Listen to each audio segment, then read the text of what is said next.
मुख्यमंत्री जी का प्रगति यात्रा के क्रम में मुंगेर जिले में आगमन हुआ था और तत्समय कुल 12 प्रमुख घोषणाएं की गई थी, जिन सभी की सूची मैंने आप लोगों को दे दी है और मैंने पूर्व में भी आप लोगों को अवगत कराया है। और आज समेकित रूप से आपको हम लोग बता रहे हैं कि सभी जो 12 योजनाएं हैं उनको अंतिम रूप से राज्य कैबिनेट के द्वारा स्वीकृति दे दी गई है, सभी 12 योजनाओं को। और आप देख रहे हैं कि इतने कम समय में 3 सप्ताह के भीतर सभी योजनाओं को डीपीआर तैयार करते हुए कैबिनेट द्वारा स्वीकृति दे दी गई है और कुछ योजनाओं का तो टेंडर भी कर दिया गया। तो इस प्रकार से अत्यंत ही त्वरित गति से कार्य हुआ है।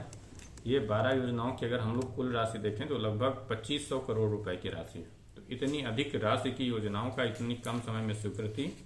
कैबिनेट के द्वारा उनको पास किया जाना और फिर क्रियान्वयन के स्टेज में लग जाना, तो निश्चित रूप से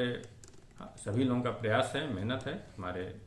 जितने भी पदाधिकारी कर्मी हैं सबको हम लोगों ने बोला भी है, जहां पर हम लोगों को भूमि देना है भूमि अवेलेबल कराई जा रही है, जहां पर भू अर्जन करना है वहां पर हम लोग भू अर्जन कर रहे हैं। और बाकी जो कार्यान्वयन एजेंसियां हैं, इंजीनियरिंग डिपार्टमेंट हैं, जो जिला स्तर के हैं या निगम स्तर के हैं या राज्य स्तर के हैं, तो उनके द्वारा तेजी से इन योजनाओं का क्रियान्वयन कराया जाएगा। जी, कब से काम शुरू होने की उम्मीद है सर जी? देखिए, निविदा की प्रक्रिया को पूरा करने में सामान्यतः 1 माह का समय लगता है, तो इसलिए हम लोगों को उम्मीद है कि अप्रैल के अंत में या मई माह से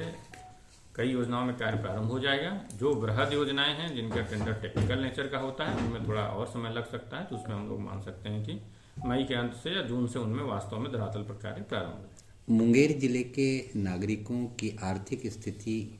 सुधरने में इन योजनाओं का क्या योगदान होगा? देखिए, पहले तो ये क्लियर है कि जब जिले में इतने अधिक मात्रा में योजनाओं का क्रियान्वयन होगा, सरकारी राशि का भुगतान होगा, तो निश्चित रूप से जो हमारे कर्मी चाहे उसमें उच्च स्तर पर इंजीनियरिंग में लगे हों या हमारे बाकी जो कर्मी हैं लेबर के रूप में हैं, विभिन्न प्रकार की सहायक सामग्रियां एवं सेवाएं प्रदान करने में हैं, निश्चित रूप से ये धनराशि का भुगतान कहीं ना कहीं उन्हीं लोगों को होगा, तो अर्थव्यवस्था में ये मजबूती प्रदान करेगा। संग्रामपुर में पथघाघर में औद्योगिक विकास के लिए 50 एकड़ की भूमि उद्योग विभाग को उन्होंने स्थानांतरित की है,